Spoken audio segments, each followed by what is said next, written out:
Marvel Comics presents Weapon X. This shit is legendary. And I didn't pick it up until the final issue, back when I was collecting comics. Why? I didn't understand, and I couldn't see for myself how good Barry Windsor Smith was. And I honestly wish I could remember why I picked up this issue.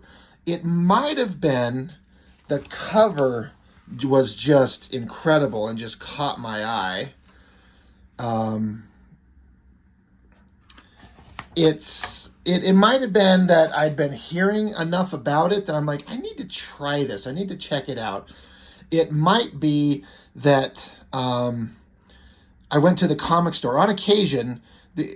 When I was a younger kid, and when did this come out? This thing is 91, so, I'm just an early teenager, and the comic shop was not anywhere near to where I lived, so it was kind of like my parents were going into town, or we were doing something like that, and we got to stop by the comic shop, and every time you go in there, you're like, oh my God, I can't wait to pick up stuff. What awesome, new, amazing things are here today. And sometimes, for those of us who collected comics back in the day, I just don't feel like it's the same anymore at all. But you'd go into a comic shop, and God, you didn't know what was going to be there. And sometimes it's book after book after book of the coolest shit, like, oh my God, this, and this, and this, and this.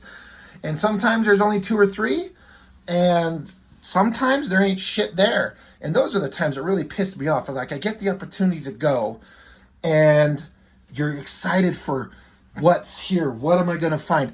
And there's nothing there.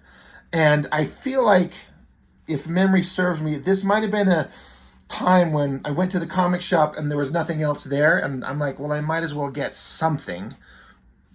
And this was there. Really cool cover. Now, I also know that my... back when I was younger, an early teenager buying these books, my older brother was collecting these with me, and he was getting the Weapon X series. And we originally started out, my older brother would just get, we would both kind of decide on the books, and they were kind of our books, but eventually he kind of just took ownership of every damn thing. And so I just started collecting books on my own. I'd be like, Dad, can I have some money? I want to get the shit that I want to get. And so my brother and I on occasion would just happen to collect up different things, and he was getting the Weapon X, and I would read those. And I remember kind of liking them. So I actually think that way back when, I read the original storyline somewhat as it was going along, but I didn't understand what the big deal was about the artwork, but eventually something just kind of clicked in me. But I picked up this, and it still took me a while to understand what was good about Barry Windsor Smith, because as a young kid, I was too enamored with the flashy stuff, the Jims, the Todds, the Robs, to understand the drawing that was going on in this that's so damn good. What's another thing that was interesting I didn't notice until a long time later is, like, this is story and art, Barry Windsor Smith. So meaning, obviously wrote it, pencils, inks, and color. He's doing it all. So he's making the color choices. And this newsprint, this is from 91. It does interesting things. I wish I knew what these looked like, how they looked in their original colored forms. And there are, I've talked about this a lot, where this newsprint stuff, the colors on this, and the way this newsprint looks, on certain books with certain artists, it is flawless, even in its things that are reproduced poorly. Sometimes the line work isn't as clear as it should be, or it could be. But something about the way that the paper absorbs the ink and the coloring just works so well. As opposed to, for example, I'm going to bust out another Barry Windsor Smith book that's some years later, that apparently is colored by him too, but comparing newsprint this to bright, vibrant this, that is night and day.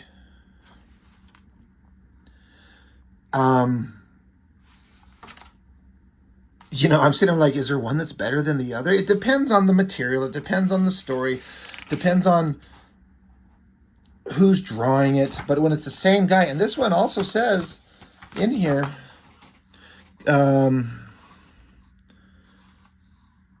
colors by Eric Hope and Barry Windsor Smith. So I'm kind of curious. I wonder where the division of labor is on this one. Anyway, that's a video coming up soon enough. Anyway, but this newsprint stuff, I'm not going to talk too much about the story as far as what's specifically going on, except to say that I'm kind of interested in doing this video for two reasons. One is just like the awesome artwork we get to observe with Barry Windsor Smith and what he's doing in here, and how it took me a long time to understand how good it is. And then I start seeing things that I'm like, you could see the influence that this guy had over like someone like Jim Lee. I feel like you can start seeing it in a couple of panels here and there. But also the story itself and what it meant to the character. Again, I haven't read it. I think I read it once decades ago, but so I have this vague idea as far as what I read originally, and then I understand the basic premise of it. I've read up on it. It's been discussed forever. Here's my thing. Wolverine, for the longest time, was my absolute most favorite character. He is just the most interesting for all kinds of reasons. The tortured soul, the mysterious past, the willingness to kill, but he's actually a good man and doesn't want to fight, but he will always end up in a fight, and he is loyal to a fault. He will be an X-Men till the day he dies, even when everyone else is gone. I like all those character traits about him, but I think I've mentioned this once or twice before about the character, and it may not make sense. I'm going to try and articulate it. I think I've discussed this once or twice before, where every character has their origin, right? Spider-Man, we understand. Nerdy kid, bit by a spider, gets awesome powers, doesn't understand the responsibility he's got, then a tragic situation has to happen to teach him great power, great responsibility. Now he's run by guilt, and that's why he's a hero. And Superman, dying world, travels to Earth, raised by good human beings to make him be a hero. That type of stuff. We all understand. The Batman legend, the Wonder Woman. Well, Wonder Woman doesn't have a really awesome definitive origin. Anyway, the point is like, everyone wants to know the origin of a character. We got to know where Spider-Man comes from. We got to know where Batman comes from. Wolverine, his origin should be a mystery, with only the most microscopic bits of truth sprinkled in. But then people are like, but we want to know what the mystery is. But the problem is you ruin what makes it fun and interesting by revealing the mystery. And so his origin, it's like, well, what is it? Where did he come from? When was he born? Who cares? It doesn't matter. It's more interesting to not know and have him be a mysterious guy and like find out that somebody from 100 years ago knew Wolverine before he got the metal in his skeleton. So it's like, oh my God. So he's been around forever. What does he do? Where did he come from? It's way more interesting not knowing than telling the story. Now I say that this is as much as they should have ever told about Wolverine's origin. This is to me a definitive origin, and I feel like it's even kind of, the story itself is kind of not exactly held as canon to the character, which I think is stupid. It's like we had all these little hints of his past in the comics leading up to this story, but nothing definitive. And then here comes this thing where he's captured and tortured and put through the ringer and goes through hell. And so it gives you some very specific ideas of what the character went through, but not enough to ruin anything. We got this is as far as you ever need to know about his origin. Great panel here, the shadowed face holding his hands up. I always thought this is a really interesting kind of concept with his claws, how these little nubs pop up out of from in between his tendons and his knuckles, like in between. They pop up and then the claws start protruding out. As opposed to like the Hugh Jackman movie Wolverine, where they have those claws literally just come out from in between his fingers, like they travel from his wrist through his hands and out, which makes sense when you're trying to visually make it make some kind of logical sense. But this was really interesting. I don't know if it really needs to have these little round nubby things pop up first and then the claws start sticking out. And I really thought it was interesting the way that Barry Windsor Smith drew these claws coming out. I mean, it almost looks like the tip of like an inking pen. You know, they look like claws, like bone claws, not flat metal blades. But it's just an artistic interpretation. So anyway, I don't think we need to know all the details of his history. And I think the Wolverine Origins comic that I think Quesada drew and Richard Isanove colored over in like this painted thing where he was a kid. And of course, there was some red-haired girl kid that he was in love with. And what, Sabretooth is his half-brother or something, or maybe not related. I can't remember. I do remember Joe Quesada saying, we need to do a Wolverine's origin comic because if we don't, the movies will. And so we need to direct that. I respect that mindset. I do not like the story at all. It was fucking stupid. It revealed too much and it made it uninteresting and it removed the mystery.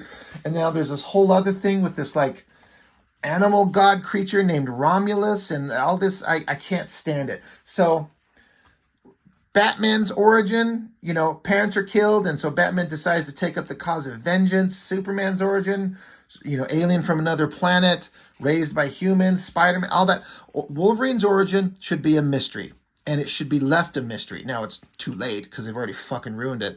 But there was a time when he was profoundly interesting because we didn't know that much about him, except these little bits where he's like experiencing in his mindset that for the first time, like his claws coming out, blood pouring everywhere. These are such goddamn good drawings. This organic looking ink line that Barry Windsor Smith does. Again, I was too stupid as a kid to really appreciate it. I remember when I got this book, I was more interested in the story they were telling than the art, but I grew to appreciate it significantly. And then there gets into some weird stuff here as he's running. I don't know if he's hallucinating, seeing things. He's pointy things sticking up everywhere, like he's in some kind of like, I guess just a hallucination or something like that.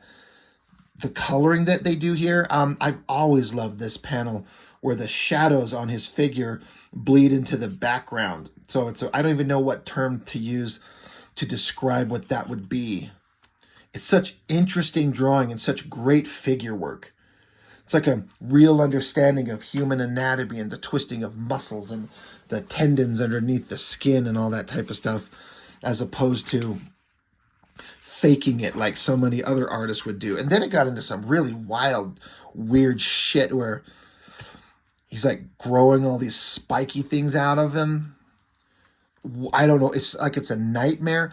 Gosh, that looks cool. And the coloring, these little highlights of color on it to just make it pop. So interesting. As Wolverine's running and having this nightmarish hallucination, then we see a cat, a giant, I don't know, this is a cougar.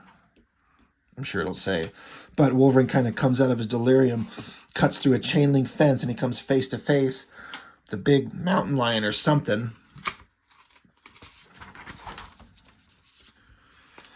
And it says a snow leopard. Great drawing, and they face off, and then boom, fighting. The snow on the trees, like if you've never had to draw, like drawing a tree is hard enough. How do you indicate the branches and leaves and whatever in pencil? Because if you're going to hand it off to an inker, you better have a good line of communication because they could do some really cool stuff or could do some really weird stuff. But if you're inking it yourself, I know that I'm not going to get too detailed on the penciling. Like I'm going to get a brush or something like that. I'm going to figure out that on my own. So, but then to draw snow on the branches of a tree, it's a whole other way of like having to understand how to draw things. Always thought that figure work right there was really great. Got to have Wolverine's ass front and center. Great figure drawing. The coloring on this newsprint, like I was saying, so fantastic. I like how the snow leopard swipes at him, and then this movement of Wolverine's arm up in the air, and then this jabbing him right in the face. That's a great pose right there. There's a lot of power and movement in that one. And then he switches off arms and stabs the cat down right in the throat again. Killing move. And then he's just sitting there standing at it, and it's like guts are ripped open and his rib cage splayed open. Great muscular legs and all the blood and shit all over him. So neat. I love these faces too.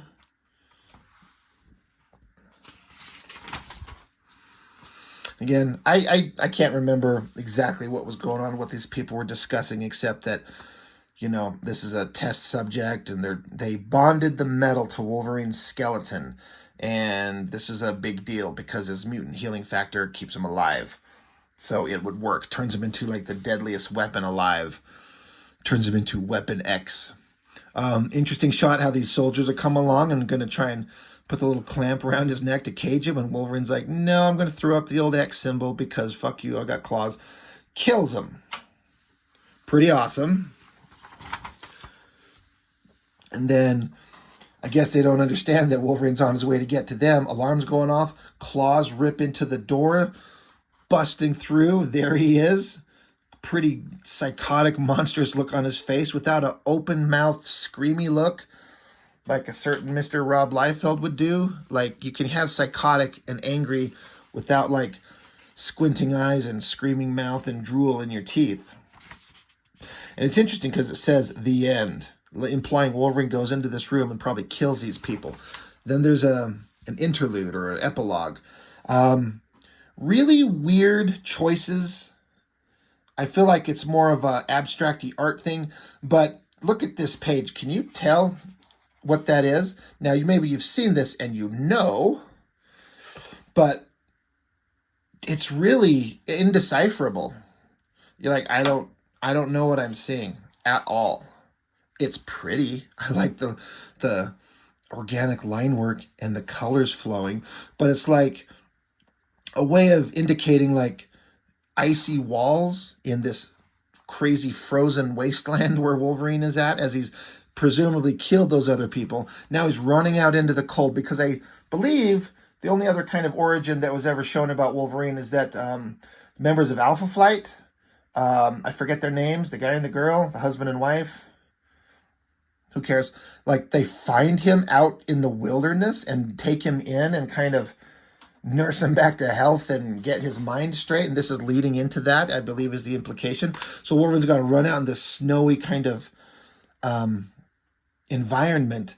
Again, gnarled tree, snow on it, and then the coloring to give it the indication of three-dimensionality. But these color lines in the background are like the sheer icy cliffs off the sides of mountains, which is what this is. Very strange. But the coloring is helping so much in this. And then imagine drawing all that snow. What a pain in the ass.